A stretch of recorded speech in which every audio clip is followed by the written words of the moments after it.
எப்படி இருக்க? நல்லா இருக்கியா? நல்லா இருக்கேன்க்கா. நீங்க எப்படி இருக்கீங்க? நான் நல்லா இருக்கேம்மா. உங்க பசங்க எப்படி இருக்காங்க? பசங்களும் நல்லா இருக்காங்க. படிக்கிறாங்களா? ஆமாம்மா படிக்கிறாங்க. ஆமா, எங்க கிளம்பிட்டீங்க? கடைக்கு போகலான்னு சொல்லிட்டு போயிட்டுருக்கேன். நீ எங்கே போயிட்டுருக்க? நானும் வேலைக்கு போயிட்டு தான்க்கா வரேன். உங்கள் வீட்டுக்கார் செத்து 6 மாதத்துக்கு அப்புறம் இப்போ தான் நான் உன்னை பார்க்குறேனே. என்ன பண்ணிகிட்ருக்க? எப்படியோ என் சம்பளத்தில் தான் குடும்பம் ஓடிட்டுருக்கு. பசங்க படிப்பு செலவுக்கெலாம் என்ன பண்ணுறேன்? நான் தான் கஷ்டப்பட்டு படிக்க வச்சிட்ருக்கேன். ஆமாம், என்ன இவ்வளோ இழைச்சிட்ருக்க?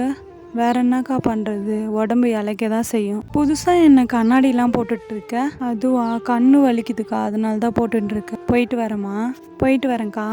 2 நாளைக்கு முன்னாடி நான் பார்வதியை பார்த்தேன். அந்த கதையை நான் உங்ககிட்ட சொல்லவே இல்லையே. செயின் போட்டுருக்கா பாரு, 5 சவரம் இருக்கும்டி அந்த செயின்.